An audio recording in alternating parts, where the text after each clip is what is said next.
I realized holds a lot of people back. So I'm writing an article on what makes my clients successful, like the successful traits in those that, actually progress along and start seeing results. Like, what is it that they need to get to that level? So I thought that I would actually start doing one on what is it that holds you back from having success.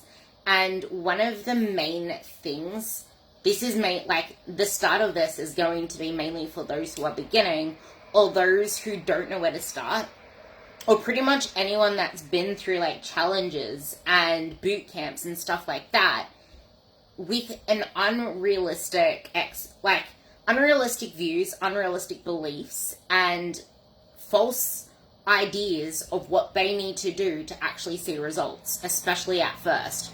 And the thing is, it's almost like playing a video game. Like, there are different levels that you enter, especially in nutrition, for example, on what actually can help you stay consistent and start seeing results. And because there are people either saying intuitive eating, which I spoke about on my last podcast with Alan, which I just posted a video clip to, on how there is nothing intuitive about intuitive eating. And for the general person, there is no such thing as intuitive eating. So if you want to know more about that, go listen to that podcast. But there's people talking about intuitive eating and then people talking about how you have to track every single little thing.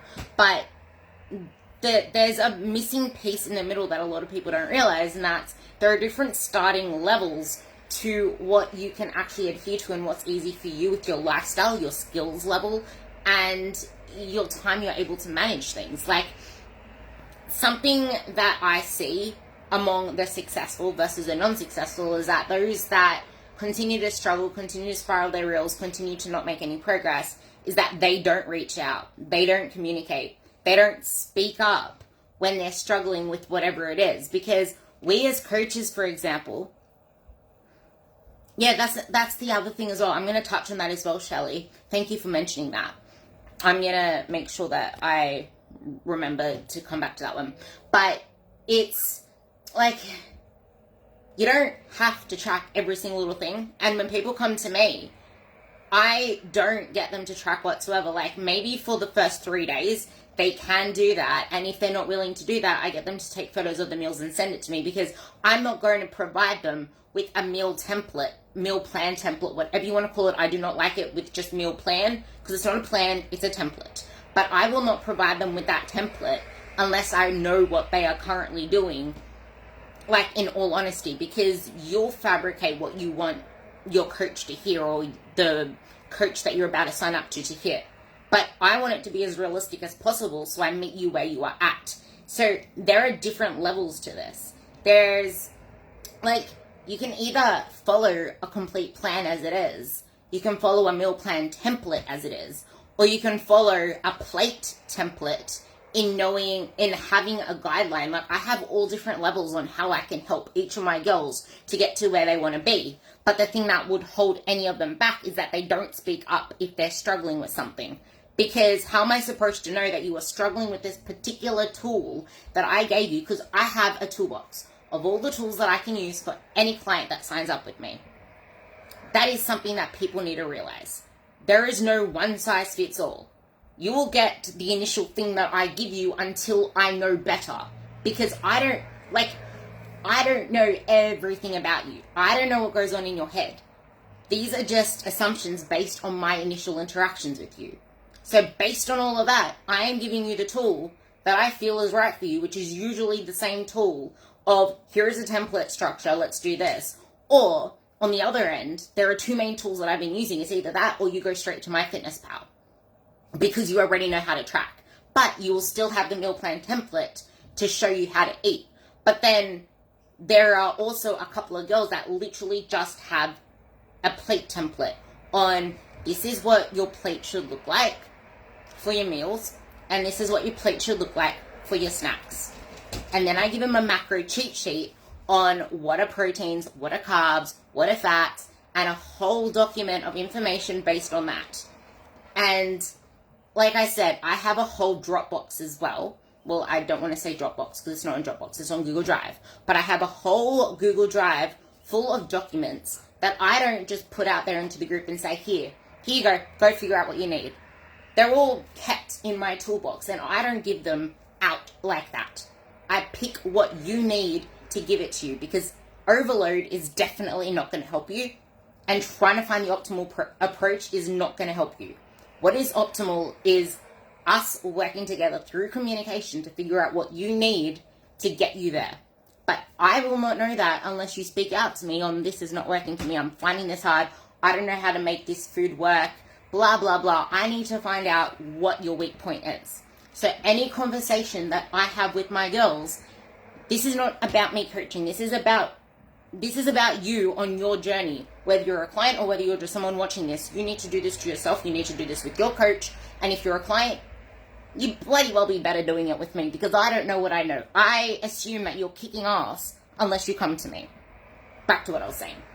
So the thing is, it's as soon as you get that bottleneck in every single conversation that we have, we try to find out what the hole in your floor is. I really hope you can hear me over those little rascals. Stop it! But it's to figure out what that hole in the floor is so that we can plug it up. And yeah, at first that plug may be uncomfortable because it's trying something different, because there's a reason the hole is there. That's why you came to me, because we have holes in your floor. We probably won't be able to patch them all up at the same time because it gives us too much to focus on, and if we're focusing too much on one, we're going to let the others go to the wasteland. But maybe we can focus on two, but not all of them. So we need to figure out what the biggest hole is first and then patch it up. And yes, it's going to be uncomfortable because we're pushing something into that hole that does that like the pressure is coming out. Like, you've been doing these habits for so long that the pressure it's extensive. So we need to actually put these there. And yes, push through that discomfort, push through that pain, but you're not doing it alone anymore. And in my introduction video on when my girls sign up with me, the thing that I mentioned in this video is, it's not about you and it's not about me. And what I mean by it's not about you is that it's not about you struggling on your own anymore. There is no such thing as you trying to deal with your struggles on your own. It's about both of us.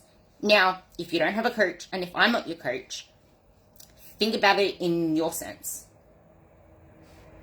You can't deal with your struggles with the same mindset, the same behavior, the same past, the same experiences that created those in the first place.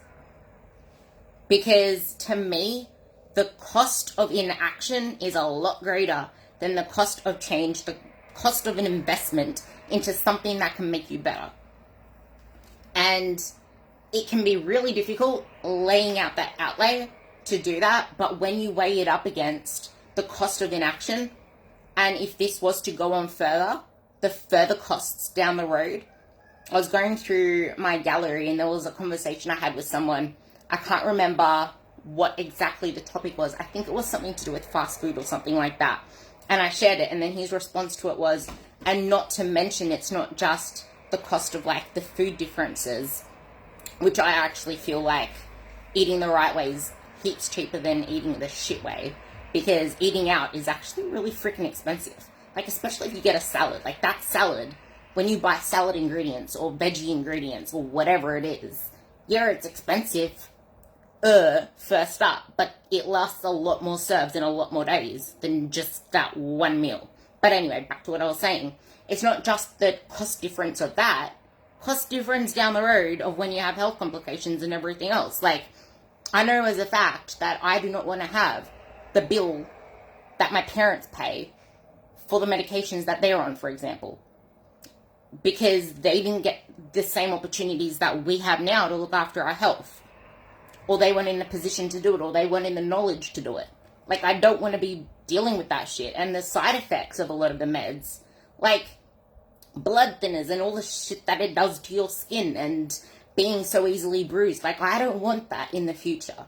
And we're so focused on the present and trying to avoid the shit that we don't want to feel and the shit that we don't want to deal with, that we don't even stop to think that if we keep trying to do this on our own, or we keep trying to make excuses or justifications for why we can't put money into something, and I'm not even just saying into me, into any other coach, into any other thing like that, just put money as an investment into your better self in any way that it can be.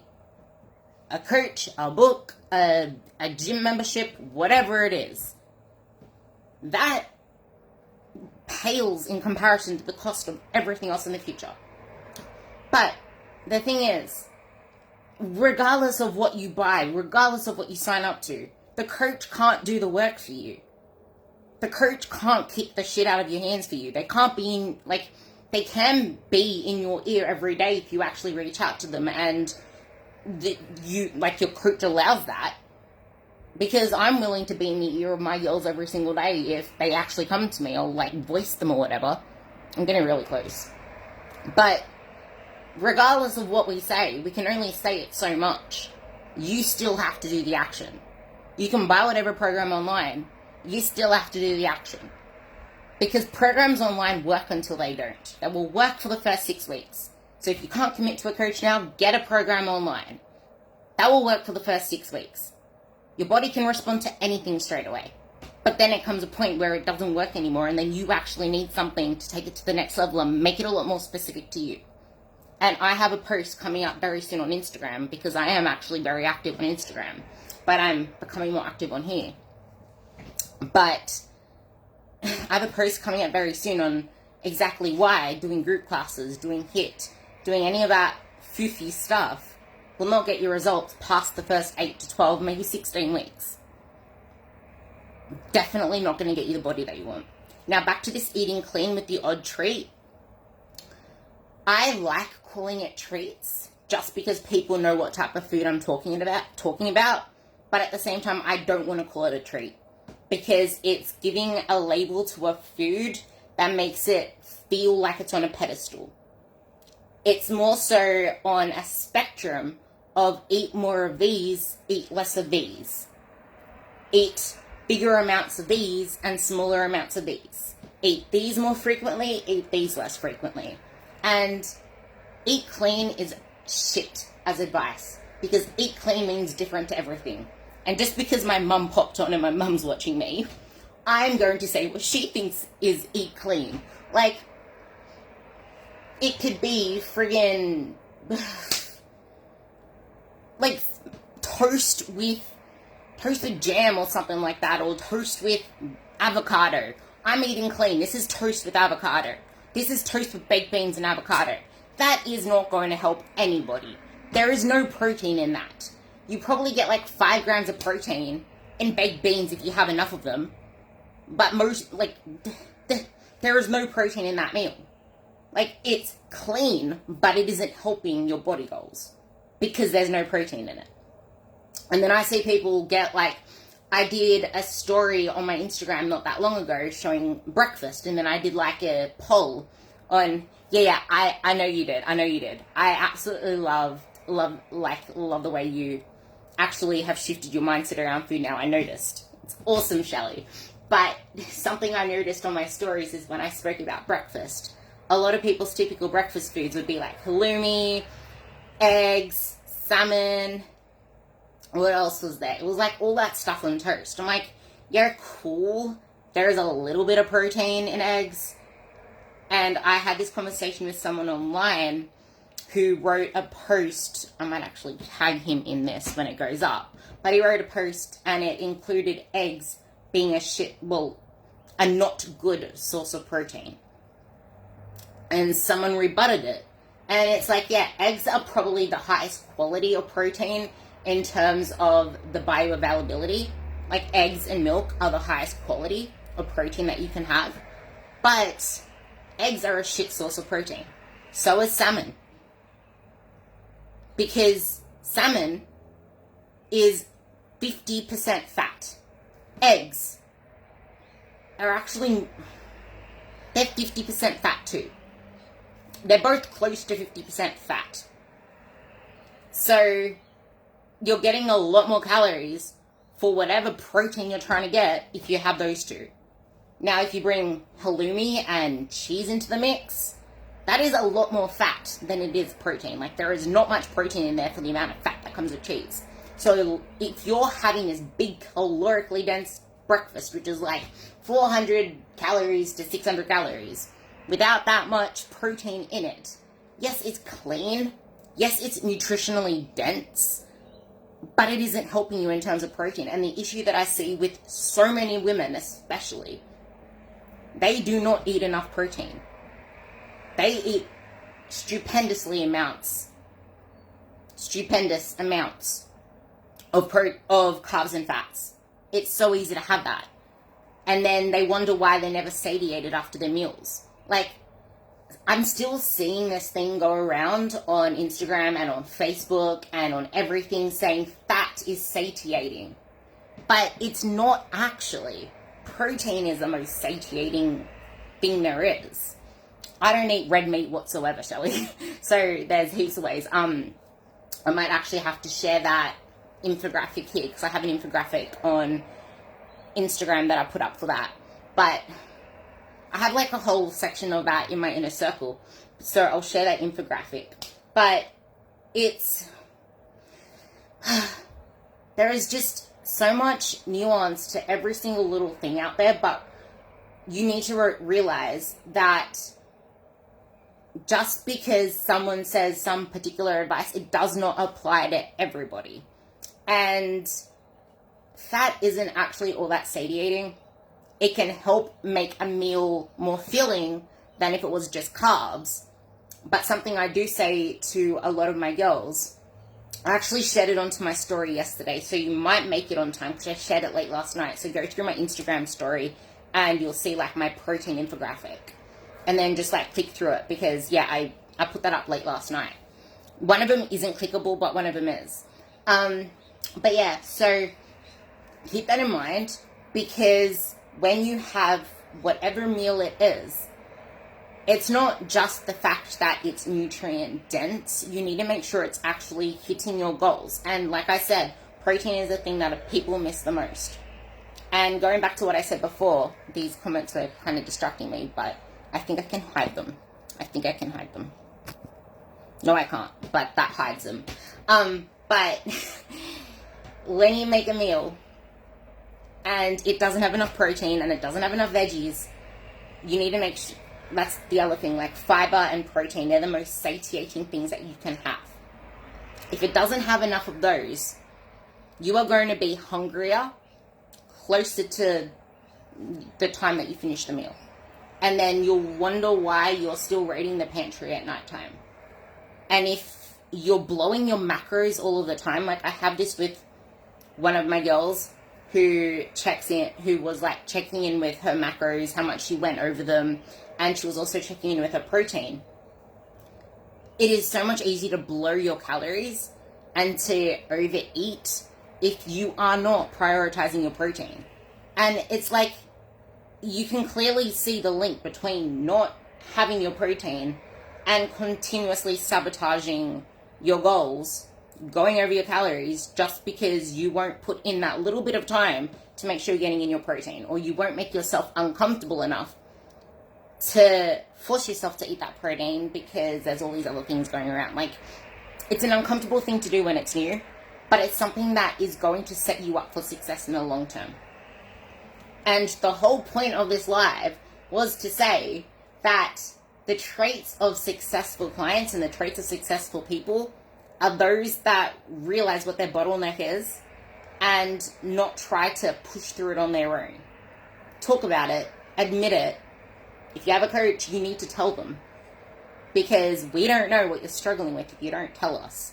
And it's not just the way that we're trying to say that you need to somehow figure it out on your own to make it work. Good coaches that do their extensive education have a lot of tools in their toolbox. So there's something to keep in mind. If you have any questions, just leave them below and I will answer them, because I do want to do a lot more lives. Like, my goal is to do one a week. So, yes.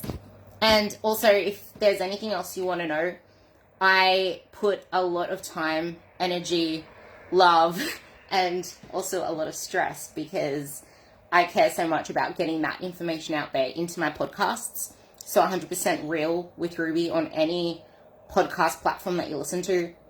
I'm very particular about who I bring onto my podcast and the questions that I ask, because something that really grinds my gears on podcasts, and I fell prey to these a couple of times, is you trust someone so much that you expect every single podcast to be something amazing that you need to believe, until you realize that 80% of their podcasts are perfectly, I don't want to say perfect, so I'll say perfectly in line with what science says. And it's not just about science, but it's about application as well. But it's got solid backing behind it. But then the other 20% is bloody stupid shit that is absolutely hogwash, because they either convinced themselves to believe it or they got it onto their podcast to up their ratings. And it shits me. So that is why my podcast is called 100% Real with Ruby. And it is also my aim to talk about more of my own journey and become vulnerable on my podcasts, because it's not something that I can just like put out into social media like that without having a good chat about it. And there's a lot of things that I can't speak about on social media in terms of like nutrition, fitness, blah, blah, blah, because there's nuance to it. And that's why a lot of my messaging is really simple, because I can't just say something without having a conversation about it for it to be able to be applied to people. And if it wasn't for my mentors, I would easily just shove that shit out there. But then I'm just like, what if this type of person listens to it? Like, I know a majority of my audience, so I know what I can put out there. And it might trigger some people, but it's like, yeah, but you're not my audience. You're like literally 0.5%. So I hope that helps. And yeah.